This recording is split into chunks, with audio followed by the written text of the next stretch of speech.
पिछले वीडियो में उल्लेख किया गया था कि 3 साल के ब्रह्मांडीय यात्रा के बाद लो फेंग और अन्य हजार प्रतिभाशाली लोग वर्चुअल यूनिवर्स कंपनी के मुख्यालय पहुंचे। इसके बाद वे वेरनेबल 9 स्वॉर्ड्स के नेतृत्व में प्रारंभिक ब्रह्मांड की ओर बढ़ेंगे। यह उल्लेखनीय है कि चाहे वे विश्व मास्टर हों, अमर हों या ब्रह्मांड वेरनेबल, उनके जीवन जीन स्तर की अधिकतम सीमा 100 गुना है। ब्रह्मांड वेरनेबल के इस सीमा के करीब पहुंचने या इसे पार करने की संभावना अधिक है। इसलिए भले ही वेरनेबल 9 स्वॉर्ड्स जानबूझकर अपनी आभा न छोड़े, लो फेंग और हजार प्रतिभाशाली लोग स्वाभाविक रूप से उनकी उपस्थिति को स्वीकार कर लेंगे। वास्तव में इन प्रतिभाओं में से सबसे उच्च रैंक वाला भी केवल ब्रह्मांड स्तर पर है, जिससे समर्पण लगभग अवश्यंभावी हो जाता है। आप शायद सोच रहे होंगे कि प्रतिभाशाली लड़ाइयां केवल तारस्तर के योद्धाओं के लिए ही क्यों खुली हैं, फिर भी ब्रह्मांड स्तर के योद्धा मौजूद हैं। इसका कारण यह है कि कई प्रतियोगियों ने प्रतिभाशाली लड़ाइयों के दौरान तारे श्रेणी के 9 स्तर पर पहुंच चुके थे। प्रारंभिक ब्रह्मांड की ओर 3 साल की ब्रह्मांडीय यात्रा में यह कोई आश्चर्य की बात नहीं है कि कुछ प्रतिभाएं ब्रह्मांड स्तर पर पहुंच गई हैं। उदाहरण के लिए लो फेंग का गोल्डन हॉर्नेट बीस्ट का आंतरिक विश्व पहले ही ब्रह्मांड स्तर के 9 स्तर पर पहुंच चुका था। यदि प्रतिभाशाली लड़ाइयों के नियमों की पाबंदियां न होती तो वह कब का ब्रह्मांड स्तर पर पहुंच चुका होता। आप नहीं जानते होंगे, लेकिन वेरनेबल 9 स्वॉर्ड्स जैसे शक्तिशाली मास्टर, जिन्होंने अंतरिक्ष के मूल कानून को पूरी तरह से समझ लिया है, केवल अपने शारीरिक शरीर पर निर्भर रहकर प्रारंभिक ब्रह्मांड में प्रवेश नहीं कर सकते। प्रारंभिक ब्रह्मांड पूर्वज युआन का एक लघु ब्रह्मांड है और यह मूल ब्रह्मांड के भीतर नहीं है, बल्कि यह ब्रह्मांड महासागर में स्थित है। इसका मतलब है कि प्रारंभिक ब्रह्मांड में यात्रा करने के लिए एक योद्धा को मूल ब्रह्मांड के अंतरिक्ष के एक भाग को चीरना होगा और स्थानिक गैप में प्रवेश करना होगा। एक ब्रह्मांड वेरनेबल के लिए मूल ब्रह्मांड को चीरना कठिन नहीं है। हालांकि असली खतरा स्थानिक गैप के भीतर के तूफानी धाराओं और अंतरिक्ष के टुकड़ों से आता है। मूल ब्रह्मांड के पास के अंतरिक्ष के टुकड़े अपेक्षाकृत छोटे होते हैं और विश्व मास्टरों के लिए कम खतरा पैदा करते हैं। हालांकि जैसे जैसे कोई ब्रह्मांड महासागर के करीब पहुंचता है, ये टुकड़े बड़े होते जाते हैं, कुछ अरबों किलोमीटर आकार के हो जाते हैं। उनकी भयानक उच्च गति के साथ प्रभाव की शक्ति एक ब्रह्मांड वेरनेबल को तुरंत नष्ट कर सकती है। इसलिए ब्रह्मांड के सर्वोच्च प्राणियों जैसे ब्रह्मांड मास्टर और सच्चे भगवान स्थानिक चैनल बनाते हैं ताकि मानव जाति के अभिजात वर्ग को प्रशिक्षण के लिए यात्रा करने की अनुमति दी जा सके। फिर भी वे समय के प्रवाह में विकृति को धीरे धीरे समायोजित करने में असमर्थ हैं। प्रारंभिक ब्रह्मांड में समय का प्रवाह मूल ब्रह्मांड की तुलना में 3 गुना धीमा है। यह विकृति का अनुभव ठीक वैसे ही है जैसे जब हमारी बगल में कार चल रही होती है, फिर भी हम गलत समझते हैं कि हमारी खुद की कार चल रही है। जो कोई भी इस विकृति का अनुभव कर चुका है, वह इसके साथ आने वाली मतली और चक्कर आना को गहराई से समझ सकता है। लो फेंग और अन्य लोगों को इस भावना को लगभग 5 मिनट तक सहन करना होगा, जो समझ में आने वाली कठिनाई है। नतीजतन कई प्रतिभाएं पीली पड़ गईं और कुछ कमजोर इच्छा शक्ति वाले तो गिर पड़े। आप पूछ सकते हैं, ब्रह्मांड में इतने सारे साधना स्थानों के होते हुए जैसे वर्चुअल यूनिवर्स कंपनी के 4 बड़े स्थान, क्यों प्रारंभिक ब्रह्मांड में प्रशिक्षण के लिए इतनी मेहनत करनी है? जबकि प्रारंभिक ब्रह्मांड में समय का प्रवाह 3 गुना धीमा है, साधना की गति 10 गुना तेज है, जो स्पष्ट रूप से इसकी लाभप्रदता को दर्शाता है। प्रारंभिक ब्रह्मांड में साधना को महत्वपूर्ण रूप से बढ़ाने का एक कारण यह है कि यह अभी भी अपने प्रारंभिक चरण में है। जब पूर्वज युआन एक सच्चे भगवान बने तो उन्होंने मूल ब्रह्मांड पर नियंत्रण करने का प्रयास किया, लेकिन ब्रह्मांड के सर्वोच्च कानूनों का उल्लंघन किया और दमनित हो गए। परिणामस्वरूप उनका क्षेत्र और अधिक उन्नति नहीं कर सका और उनका लघु ब्रह्मांड अपने प्रारंभिक राज्य में ही रहा। इस कारण प्रारंभिक ब्रह्मांड अपूर्ण है और विभिन्न ब्रह्मांडीय कानून स्वाभाविक रूप से प्रकट होते हैं, जिससे साधकों को स्पष्ट रूप से कानूनों को देखने और उन्हें समझने में आसानी होती है। प्रारंभिक ब्रह्मांड में एक शहर है जिसे प्राइमल कैओस सिटी कहा जाता है, जिसे मानव जाति के 5 प्रमुख गुटों द्वारा संयुक्त रूप से प्रबंधित किया जाता है। यह योद्धाओं के लिए एक सपना प्रशिक्षण मैदान है। कई ब्रह्मांड देशों की तुलना में इसका इतिहास बहुत लंबा है। यदि लो फेंग और अन्य ने प्रतिभाशाली लड़ाइयों में जीतकर प्रारंभिक ब्रह्मांड में कानूनों को समझने का अवसर नहीं जीता होता, तो वे तारे या ब्रह्मांड स्तर के योद्धाओं के रूप में प्राइमल कैओस सिटी में प्रशिक्षण प्राप्त करने के लिए अयोग्य होते। यहाँ तक कि एक विश्व मास्टर के लिए भी प्राइमल कैओस सिटी में प्रशिक्षण का अवसर प्राप्त करना अत्यंत कठिन है। नतीजतन प्राइमल कैओस सिटी में अधिकांश मानव अमर स्तर पर हैं। प्राइमल कैओस सिटी की गगनचुंबी इमारतों में, चाहे वे मजबूत लोगों के आवास हों या छतों पर, वहां शक्तिशाली व्यक्तियों द्वारा मूल कानूनों को समझते समय छोड़ी गई कई खुदाई हैं। ये खुदाई लो फेंग और उसके साथियों के लिए अमूल्य हैं, क्योंकि प्रारंभिक ब्रह्मांड के कानून पैटर्न को सीधे देखना अक्सर उनके लिए बहुत गहन और कठिन होता है। शक्तिशाली लोगों द्वारा छोड़ी गई खुदाई एक संदर्भ प्रदान करती हैं, जो उन्हें उन शक्तिशाली प्राणियों की सोच की प्रक्रिया को समझने में मदद करती हैं और उन्हें ब्रह्मांडीय कानूनों को समझने के सही तरीके की दिशा में मार्गदर्शन करती हैं। उदाहरण के लिए अंतरिक्ष का कानून सरलता से टेलीपोर्टेशन, स्थानिक स्ट्रैंगुलेशन और स्थानिक सीलिंग में विभाजित किया जा सकता है। लो फेंग और अन्य के लिए पूर्ण स्थानिक कानून पैटर्न निस्संदेह बहुत जटिल और समझने में कठिन है। हालांकि शक्तिशाली लोगों द्वारा छोड़ी गई खुदाई अलग हैं। एक विशेष शक्तिशाली प्राणी विशेष स्थान कानून की क्षमता को अनूठे तरीके से समझ सकता है और उनकी खुदाई अक्सर संबंधित पैटर्न को दर्शाती हैं, जो पूर्ण कानून पैटर्न की तुलना में बहुत सरल होती हैं।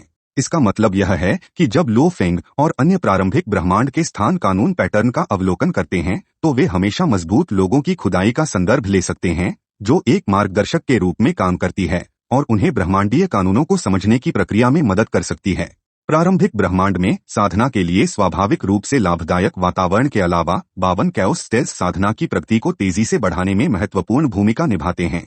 अन्य शक्तिशाली प्राणियों द्वारा बेतरतीब तरीके से छोड़ी गई खुदाई के विपरीत कैओस स्टेल्स पर चित्र जैसे अनगिनत ब्लेड मार्क्स, वर्षा के पैटर्न और पशु चित्रण वास्तव में योद्धाओं को संबंधित ब्रह्मांडीय कानूनों को गहराई से समझने में मदद करते हैं। एक बार जब कोई कैओस स्टेल को पूरी तरह से समझ लेता है, तो वे 1008 ब्रह्मांड देशों के शासकों या वेरनेबल 9 स्वॉर्ड्स जैसे सुपर प्राणियों के स्तर तक पहुंच सकते हैं। इसका कारण यह है कि प्रत्येक कैओस स्टेल में ब्रह्मांडीय कानूनों के रहस्य होते हैं। हालांकि प्रत्येक प्रतिभा को स्टेल को समझने के लिए केवल एक मुफ्त अवसर मिलता है, जो 7 दिनों के लिए है, जो इसकी मूल्यवानता को दर्शाता है। आप सोच सकते हैं कि कैओस स्टेल पर चित्रों को समझने से एक योद्धा शीर्ष शक्ति कैसे बन सकता है। इसका कारण यह है कि कैओस स्टेल पर चित्र सबसे शीर्ष मानव योद्धाओं द्वारा अंकित मार्शल आर्ट तकनीकों के हैं, जो कई परतों में गहरे होते हैं, जैसे कि हम रक्त नदी महाद्वीप के पूर्वावलोकन में देखते हैं, जहां स्वर्गीय ग्रहण महल के स्वामी ने लो फेंग को पैटर्न दिखाए। सोचिए, कौन बिना आक्रामक फिर भी कानून से भरे पैटर्न को दूसरों को समझने के लिए आसानी से दिखाएगा। यदि कोई इसकी एक बूंद भी समझ सकता है, तो उनकी ताकत में गुणात्मक छलांग आएगी। चाहे वह मूल कानून हो या गुप्त तकनीकें, वे अत्यंत अद्वितीय स्क्रिप्ट हैं। एक बार समझने के बाद गुप्त तकनीक का स्वाभाविक रूप से निर्माण होगा, जब हमले के दौरान सही अंकन के साथ इसका निष्पादन किया जाएगा। अंकन एक चित्र की तरह है। यदि आप इसकी सार्थकता को समझते हैं, तो आप इसे बना सकते हैं और इसके लिए कोई स्तर की पाबंदियां नहीं हैं। इसका मतलब है कि एक तारे स्तर का योद्धा भी अमर स्तर की गुप्त तकनीकें बना सकता है। हालांकि बना पाने का मतलब यह नहीं है कि इसे उपयोग में लाया जा सके, क्योंकि शक्ति की खाई बहुत विशाल है। पर्याप्त शक्ति की कमी के कारण संबंधित स्तर के हमले का निष्पादन असंभव है। दुर्भाग्य से आज तक ब्रह्मांड में किसी ने भी अंकन तकनीक में पूर्ण महारत नहीं हासिल की है, इसलिए कोई भी इसकी पूरी जटिलताओं को नहीं जानता है। हालांकि लो फेंग ने भाग्यवश अंकन तकनीक के मार्ग पर कदम रखा है। यही कारण है कि वह अब भी ब्रह्मांड वेरनेबल स्तर पर रहते हुए ब्रह्मांड मास्टर स्तर की गुप्त तकनीक बना सके। लो फेंग की प्रारंभिक ब्रह्मांड में प्रशिक्षण यात्रा अपेक्षाकृत सुरक्षित है, लेकिन फिर भी मृत्यु का कुछ जोखिम है। प्रारंभिक ब्रह्मांड शक्तिशाली प्राणियों को पोषित करने के लिए प्रशिक्षण मैदान होने के नाते मनुष्यों को एक दूसरे को मारने से मना करता है, जिससे यह अपेक्षाकृत सुरक्षित हो जाता है। जो भी लड़ाई होती है, उसे गंभीरता से दंडित किया जाता है। उदाहरण के लिए, जब लो फेंग कैओस स्टेल को समझने के लिए प्रशिक्षण कक्ष में प्रवेश करने की प्रतीक्षा कर रहा था, उसने व्यक्तिगत द्वेष के कारण 2 अमर लोगों के बीच संघर्ष देखा। एक अमर स्तर की लड़ाई में उनकी लड़ाई के बाद के प्रभाव से एक विश्व मास्टर को तुरंत राख में बदल दिया जा सकता है, यदि वे अनजाने में उसमें फंस जाते हैं। सौभाग्य से प्राइमल कैओस सिटी में व्यवस्था बनाए रखने के लिए सिटी लॉर्ड है। एक ही विचार के साथ सिटी लॉर्ड समय और स्थान को नियंत्रित कर सकता है, असीमित रूप से अस्थिर वायु प्रवाह को नियंत्रित कर सकता है और बस एक हाथ के झटके से 2 अमर लोगों को धूल में बदल सकता है। यदि सिटी लॉर्ड ने संयम न रखा होता और यदि दोनों अमर पहले से अमर शरीर प्राप्त न कर चुके होते, तो वे शायद तुरंत नष्ट हो गए होते। यह भी ध्यान देने योग्य है कि प्रारंभिक ब्रह्मांड अभी भी अपने प्रारंभिक चरण में है, जिसमें सभी चीजों को पोषित करने वाले अराजक वायु प्रवाह हैं। एक बार जब ब्रह्मांड स्थिर हो जाएगा, तो ये अराजक वायु प्रवाह ऊर्जा में टूट जाएंगे, जो कि हम सभी जानते हैं 10 प्रकार के मूल कानून हैं। लगभग 1 दिन बाद लो फेंग प्रशिक्षण कक्ष में प्रवेश कर सकेगा, ताकि वह कैओस स्टेल को समझ सके। हालांकि 7 दिनों के भीतर महान पथ को पूरी तरह से समझना असंभव है। सौभाग्य से वर्चुअल यूनिवर्स कंपनी के पास स्वर्गीय पुल चुनौती है। प्रत्येक बार जब एक स्तर को पार किया जाता है, तो प्रतिभाओं को केवल कैओस स्टेल को समझने का अतिरिक्त अवसर नहीं मिलता, बल्कि उन्हें संबंधित अंक भी मिलते हैं।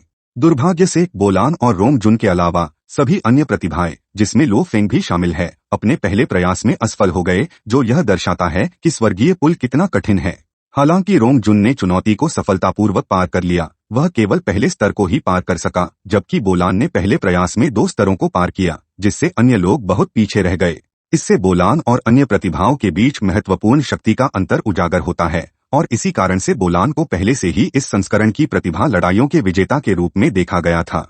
हालांकि लो फेंग ने मूल कानूनों की अपनी समझ में बड़ी प्रगति की और यहां तक कि यान शेन आर्मामेंट के तीसरे चरण में महारत हासिल की, फिर भी वह स्वर्गीय पुल के पहले स्तर को पार नहीं कर सका। हालांकि इस असफलता ने उसे कई अंतर्दृष्टियां दी और वह तुरंत अपनी कमियों को सुधारने के लिए प्रशिक्षण में जुट गया। क्या आप सोच रहे हैं कि क्या लो फेंग ने पूरी तरह से धरती पर ज़िर्ग घोंसले को छोड़ दिया है? वास्तव में ज़िर्ग घोंसला स्वयं अपेक्षाकृत सुरक्षित है। यह 50,000 वर्षों तक धरती पर निष्क्रिय रहा, यहाँ तक कि हु यानबो की मृत्यु से पहले भी। इसलिए 400 वर्षों के दौरान जब लो फेंग धरती से दूर रहेगा, यह अचानक जागृत होने की संभावना नहीं है। इसे जागृत करने के लिए कम से कम एक मार्क्विस अमर या एक विश्व मास्टर की अत्यधिक उन्नत आत्मा तकनीक की आवश्यकता होगी। भविष्य के लो फेंग के अलावा ब्रह्मांड में ऐसा विश्व मास्टर ढूंढना लगभग असंभव होगा। एकमात्र खतरा ज़िर्ग घोंसले द्वारा छोड़ी गई विषाक्त गैस है, जो आसानी से ब्रह्मांड स्तर के योद्धाओं को मार सकती है। इसलिए यदि धरती के निवासी ज़िर्ग घोंसले से दूर रहते हैं या इसकी उपस्थिति को प्रकट नहीं करते हैं, तो धरती अपेक्षाकृत सुरक्षित रहती है। क्या लो फेंग लोंग युन को हराकर प्राइमल स्पेस का सदस्य बन सकता है और ज़िर्ग रानी को दास बनाने का तरीका प्राप्त कर सकता है? इससे उसे ज्यादा फर्क नहीं पड़ता। इसका कारण यह है कि ज़िर्ग रानी की एक अनूठी आत्मा होती है, और यहाँ तक कि हु यानबो की आत्मासील तकनीक में महारत हासिल करने से भी कोई उपयोग नहीं होगा। यही कारण है कि हु यानबो अपनी आत्मा हमलों में उच्च उपलब्धियों के बावजूद ज़िर्ग रानी को नियंत्रित नहीं कर सका। वर्चुअल यूनिवर्स कंपनी वास्तव में ज़िर्ग रानी को दास बनाने के लिए एक गुप्त तकनीक रखती है, लेकिन इन तकनीकों को विकसित करने की आवश्यकताएं अत्यंत उच्च हैं। आमतौर पर एक अमर स्तर के प्राणी या एक शक्तिशाली आत्मा वाले विश्व मास्टर की आवश्यकता होती है। इसलिए भले ही लो फेंग लोंग युन को हरा दे और प्राइमल स्पेस का सदस्य बन जाए, इससे कोई फर्क नहीं पड़ेगा। वास्तव में लो फेंग के पास लड़ाई हारने का एक कारण है। उसे प्रारंभिक स्थान में 2 महत्वपूर्ण प्रशिक्षण कार्यों का सामना करना है। इन अत्यधिक खतरनाक कार्यों को पूरा करने से उसे ऐसे अवसर मिलते हैं जो उसकी शक्ति में गुणात्मक छलांग लगाते हैं। उसकी तेजी से प्रगति बोलान से भी अधिक है, और वह धीरे धीरे मानवता के शीर्ष योद्धाओं की रैंक में कदम रखता है। जिन मृत्यु के जोखिम का मैंने पहले उल्लेख किया था, कृपया मुझे अगले वीडियो में अधिक जानकारी साझा करने की अनुमति दें। यहाँ तक कि इस वीडियो के लिए बस इतना ही। इस वीडियो को देखने के लिए धन्यवाद। आपको एक अद्भुत दिन की शुभकामनाएं।